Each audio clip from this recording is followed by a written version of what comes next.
ഇന്ന് രാവിലെ multi speciality ബ്ലോക്കിലെ ഐസിയുലാണ്, സർജിക്കൽ ഐസിയുലാണ്. അവിടെ ഒരു വെന്റിലേറ്ററിലാണ് ഒരു സ്പാർക്ക് ഉണ്ടായത്. അതിനെ തുടർന്ന് അവിടെ പുകയുണ്ടായി.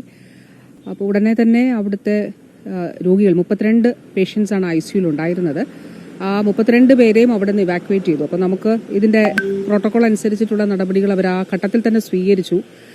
അവിടെയുള്ള ഡോക്ടേഴ്സ്, നഴ്സസ്, മറ്റ് സ്റ്റാഫുകൾ, ആരോഗ്യ പ്രവർത്തകർ, സെക്യൂരിറ്റി, അങ്ങനെ എല്ലാവരും അതിന്റെ ഭാഗമായിട്ട് വളരെ കൃത്യമായി തന്നെ അതിൽ പ്രവർത്തിച്ചിരുന്നു.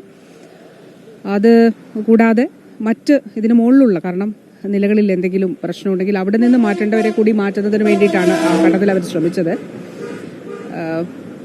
ഫയർഫോഴ്സ്, ഇലക്ട്രിക്കൽ ഇൻസ്പെക്ടറേറ്റ് ഉൾപ്പെടെയുള്ള എല്ലാ വിഭാഗങ്ങളും ഡിപ്പാർട്ട്മെന്റ്സോടെ എത്തി.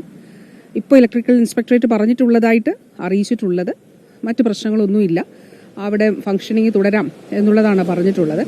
ഏതായാലും ആ കാര്യങ്ങൾ അവിടെ ഇവിടെയല്ല, അതിന്റെ മുകളിലത്തെ ഫ്ലോറുകളിലൊക്കെ, അപ്പോൾ ഇവിടുത്തെ ഉൾപ്പെടെയുള്ള കാര്യങ്ങൾ, അവിടെ ടെക്നിക്കലായിട്ടുള്ള കാര്യങ്ങൾ അവർ പറയും. അഡീഷണൽ ചീഫ് സെക്രട്ടറിയും ഡയറക്ടർ മെഡിക്കൽ എഡ്യൂക്കേഷനും പ്രിൻസിപ്പലും സൂപ്രണ്ടും ഉൾപ്പെടെയുള്ളവർ അവിടെ എത്തുകയും ഒരു പൊതു കാര്യങ്ങൾ വിലയിരുത്തുകയും ചെയ്തിട്ടുണ്ട്.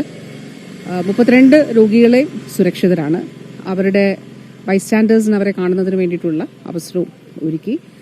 അപ്പോൾ അവരെല്ലാവരും അതായിരുന്നു ഏറ്റവും പ്രധാനപ്പെട്ട കാര്യം. കാരണം പേഷ്യൻസും മറ്റെല്ലാവരും, ജീവനക്കാരും രോഗികളും എല്ലാവരും സുരക്ഷിതരാണെന്നുള്ളത് ഉറപ്പുവരുത്തുക എന്നുള്ളതാണ്. അപ്പോൾ അതിന് പ്രയോറിറ്റി കൊടുത്തുള്ള കാര്യങ്ങൾ ചെയ്തു.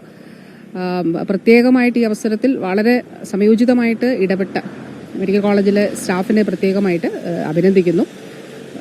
മോഡൽ കോഡ് ഓഫ് കോണ്ടക്റ്റിന്റെ നിയന്ത്രണങ്ങൾ ഉള്ളതുകൊണ്ട് അതാണ് ചോദിക്കാൻ, തെരഞ്ഞെടുപ്പ് പെരുമാറ്റ ചട്ടം ഉണ്ട് ഇപ്പോൾ നിലവിൽ. അപ്പോൾ ഇതെന്താണ് കാരണമെന്നുള്ളതൊരു അന്വേഷണത്തിലേക്ക് പോകുമോ? തീർച്ചയായിട്ടും പോകും. ഡിപ്പാർട്ട്മെന്റ്സ് എല്ലാം അവിടെ ഉണ്ട്. ഞാൻ പറഞ്ഞത് മാതൃകാ പെരുമാറ്റച്ചട്ടം നിലവിൽ വന്നതുകൊണ്ട് എനിക്ക് കൂടുതൽ അത് പറയുന്നതിനുള്ള പരിമിതികളുണ്ട്. പക്ഷെ ഡിപ്പാർട്ട്മെന്റ്സ് എല്ലാവരും അവിടെയുണ്ട്. അവർ ആ കാര്യത്തിലുള്ള മറ്റ് പ്രവർത്തനങ്ങൾ നടത്തുന്നുണ്ട്.